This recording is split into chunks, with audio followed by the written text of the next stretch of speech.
Hello and welcome everybody back to the Brezzy5000 Does Nerf YouTube channel. In today's video, we are going to be doing another Blasters Compared, comparing all of the Raider style blasters that I have in my possession currently. Now, what is a Raider style blaster, you might be asking? So a Raider style blaster is, in this case, a spring-powered pump-action blaster that feeds from a horizontal magazine well and is capable of slam fire. What is slam fire, you might ask? Well, simply put, you can pull and hold down on that trigger and work the action to let off rounds very quickly. So, let's get on to the video.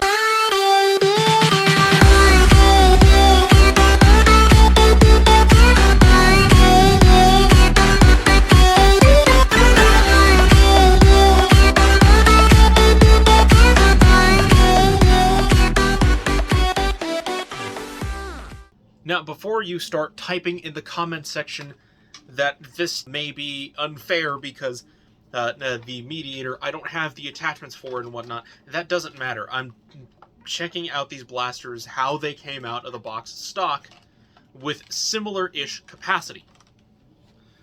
So, for example, the Raider came out of the box with a 35-round drum mag, the Rampage came out of the box with a 25-round drum mag, the Deluxe Blaster came out of the box with a 12-round stick mag, and the Mediator came out of the box with a 6-round stick mag. That doesn't matter at all to me, because the Quick 16 has a 16+1 capacity, so I'm going to have to use, for this test, for testing purposes, this here, some 18-round stick mags that are loaded to only have 17 rounds, just to make this fair. Even though that, as you can very clearly see on camera, the 18-round stick mag sticks out very far. So let's start out first with the OG, the Raider. Now, this came in about 4 different colors, if I remember correctly. The Clear, the Sonic, which was a translucent green, the Gear Up, and the Original, which was pretty much in terms of coloration just a lighter blue version of the Rampage. Though, of course, it came with a 35-round drum mag and telescoping stock. Did not, of course, come with a barrel lug. So, you know. In addition to that, internals-wise, this blaster is reverse plunger. Now, of course, here we have the Rampage, which is pretty much the exact same thing, but it doesn't come with a stock. It only comes with a 25-round drum mag, so slightly decreased capacity. But pretty much everything is the same. And without the stock on there, this actually does make it a slightly more compact package for someone who is slightly shorter. It is using a direct plunger system rather than a reverse plunger system. Though, it does sound a little bit quieter than it should, mostly for that reason. The Stormtrooper Deluxe Blaster, on the other hand, comes with a scope, and it comes with a stock. And with the angled foregrip on here, this is going to be very comfortable for a lot of people. And me personally, with how short the stock is and how close the scope is to my eye, I actually prefer it. The scope gives me a nice point of reference, which is just that single line across the top. However, you could very easily remove that if you don't like it, and use the front sight that is already on the blaster as a point of reference. Now, the Quick 16 here is much older than either of the 2 blasters that I just mentioned, and as you can see, this was in the Dart Tag era. Fairly obvious by the color scheme that it has, as well as all of the decals and whatnot that are on it. This is very obviously Dart Tag, and it even very clearly says so at the top right there. It very clearly shows an image of a Dart Tag dart, though this can feed whistlers as well. This is, for all intents and purposes, a Rampage, but without a stock attachment point. Though this is also, in many ways, very similar to the Star Wars Deluxe Blaster, in that it only has a single point of reference at the very front, near the muzzle. And in my personal opinion, this is actually fairly cool, though this is rather bulky, and with the way that the way that everything was made, this is extremely complex internally, and this is much more dense, you could say, than any of the other blasters that are on this list. Finally, we have the Mediator from the Modulus line. It even says so on the foregrip. The foregrip is completely horizontal. There is no such accommodations for your fingers whatsoever. No individual finger grooves for your hand. This is pretty much just as simple as you can get it to be, and as small of a package as you can get this to be. This uses a very nice and very clicky sort of gear system inside of it to allow it to prime and still have it be as small and compact as it is. It has a rear notch sight built into it, and in addition to that, it also has a technical front sight built into it as well. That is very short. That is obviously meant to, if you're going to use it as a front sight, be tilted upwards so that you can get slightly better range with your shots if you're going to use it like that. Though the foregrip on here is actually fairly short. If I were to wrap my thumb around it, you could see that my pinky just barely starts to hang off of it. Though if I were to not have my thumb wrapped around it, you could see that I can actually move my pinky to be almost flush with the bottom of the grip. And I'll show you on the other side real quick what that looks like. And as you can see, the blaster works very much fine like that. And this has the same performance as pretty much any of the other blasters, in particular the Rampage and the Star Wars Deluxe Blaster, though being in a much more compact package. This is probably around the same size as a Retaliator, for all intents and purposes. Now, in the tactics department, of course, this blaster comes with a stock attachment point, comes with 2 top tactical rails, and of course has a magazine well for your needs. Though stock, this doesn't come with a barrel lug. The Rampage has pretty much the same level of tactics, top tactical rails, magazine well that can of course accept pretty much any magazine, and a stock attachment point, as is typical for these things. However, when we start getting down to other blasters, it starts becoming, a little bit strange, you could say. The Deluxe Blaster comes with only 1 tactical rail along the top, though that's mostly for aesthetic purposes. It of course comes with a stock attachment point in which you can remove the original stock, and of course the magazine well, just like any other Raider-style blaster, you could say. Well, almost any other. The Mediator comes with a side tactical rail. You could mount a light or a laser there, so that you could have precision aiming or night op sort of shit. You have a top tactical rail, so that you can mount your optics. You have a barrel lug, that's very important. And you also have a stock attachment point, along with the, magazine well. The only one on this list that has pretty much nothing in the way of customization is the Quick 16. No top tactical rail, this is all smooth at the top. This is not a stock attachment point, though if you wanted to, you could fit a stock attachment point onto the very end of it. In fact, I will show that here. As you can see, I just decided to put on a cut-down stock attachment point that I took off of a Retaliator. Super simple, and they could have just done that. But Hasbro didn't. And there is also no muzzle attachment point, though, to be fair, it would be pretty much impossible to do that given how wide the barrel is, compared to literally any of the other blasters that we have here. Because this was meant to fire Whistler darts / dart tag darts. And unlike any of the other blasters here, this doesn't also have a magazine well. Well, it technically does, but you can't remove the magazine. It is fixed in place. It cannot be removed unless you decide to cut it off and replace it with something else. At which point you would essentially be making a Raider or Rampage, at which point you then have to ask yourself, why am I doing this? There is no purpose to doing this. But anyways, this also has one nice feature about it that is seen on one of the other blasters, that being this front sight. This is unfortunately your only point of reference, so the only other thing that you're going to have to use is the seam line that runs all across the top as your secondary point of reference, so that you know for sure where you are aiming. The Star Wars Deluxe Blaster has a front sight built into it, which also technically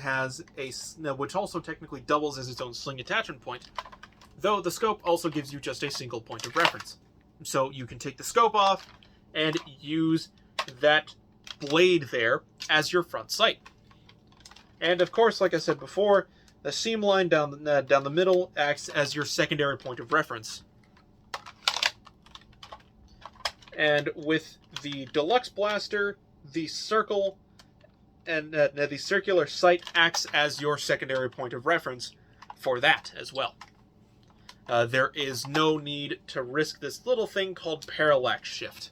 In the performance department, pretty much all of these blasters perform the exact same, which to me is just a little bit surprising, but at the same time not all that much.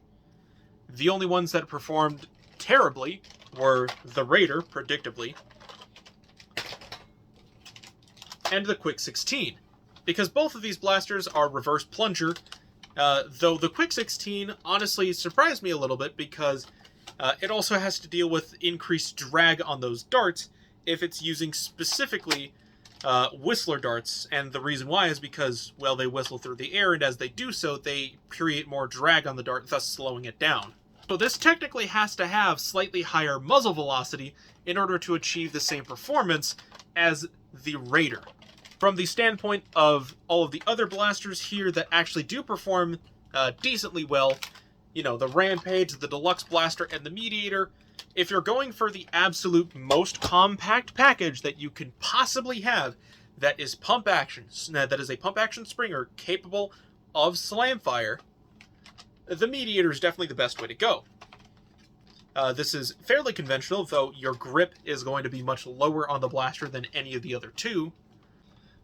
But if you're going for something that is a bit more of like the Goldilocks zone between these three, definitely the Deluxe Blaster. It has a nice compact stock. The whole blaster is very short. In fact, if I were to put this up muzzle to muzzle with the Raider here, you can see that the Deluxe Blaster is a heck of a lot shorter. And that actually is pretty big for someone who is fairly short, such as my oldest sister, who cannot grip onto the Nexus Pro very well, even while the stock is fully collapsed, to save her life. This, on the other hand, is nice, short, and compact, and is that sort of Goldilocks zone. You get yourself a basically carbine package with this thing. The Rampage, on the other hand, while still technically having while still very much having a carbine-length barrel, a lot of people would consider to be more of like the classic, I suppose, rifle sort of feel. Especially if you were to throw a stock onto it. This has the same performance. This has the same performance as all three of the other blasters. It has much better performance than the Raider, but the Mediator is in my opinion, much better just for its compactness. Though, of course, a close second, in my opinion, is definitely the Deluxe Blaster. Now, rather than simply tell you why I like these blasters so much and you know, my hierarchy between them, I'm going to show you all of them firing right now. Alrighty, so here we are outside. Let us start off with the classic Raider. 17 rounds. First 7 are going to be, you know, typical single shots, and the rest is going to be, you know, just slam fire as fast as I can manage.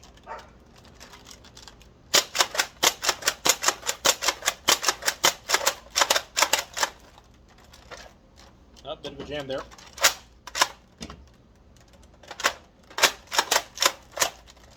Clearly, I have to do this a bit more slowly and deliberately.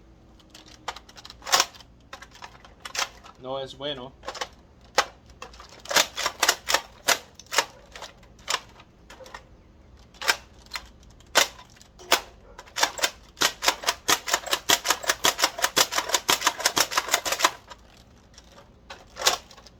If you couldn't see very well, the performance on this is not very good.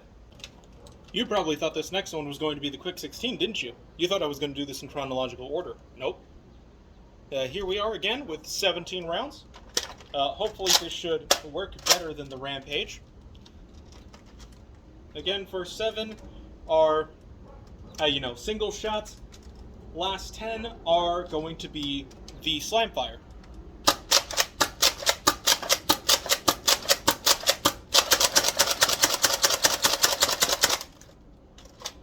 I feel like the Slamfire actually affected the performance just a bit.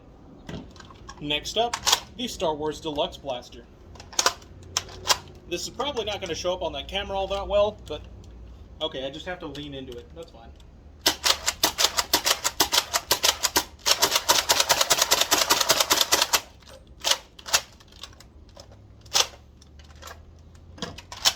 Accuracy on that, while looking through the scope, actually seemed pretty decent. Finally, for the conventional dart blasters, we have the Mediator.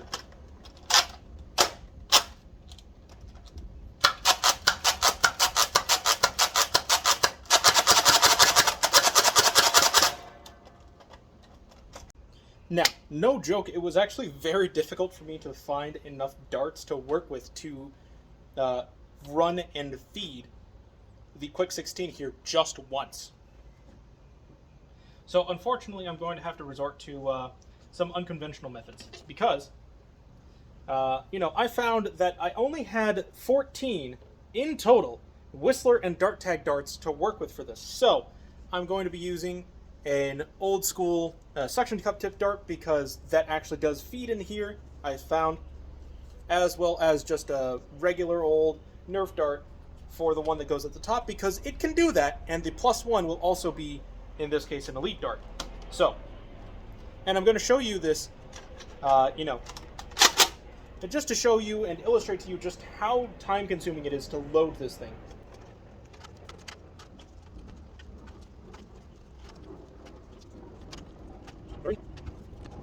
So, now we begin the actual firing of this thing, for once. And here we go.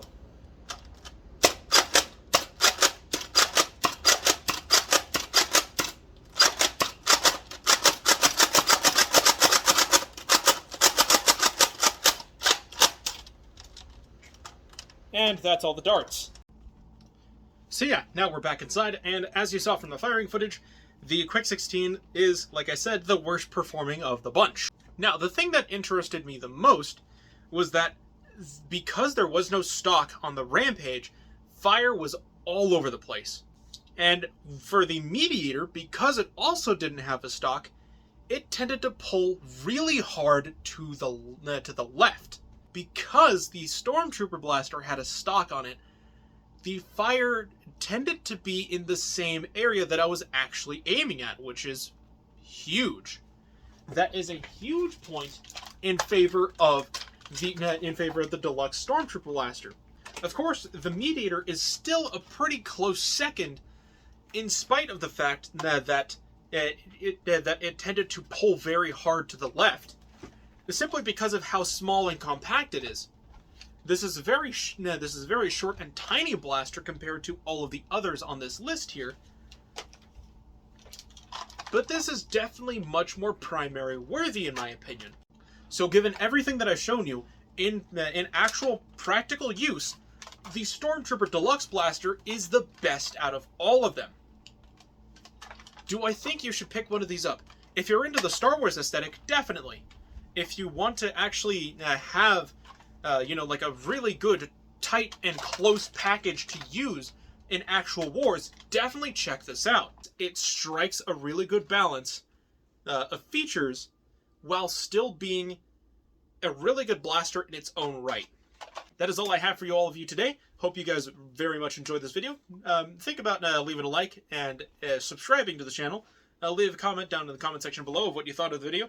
And as always, my friends, I will see you all next time.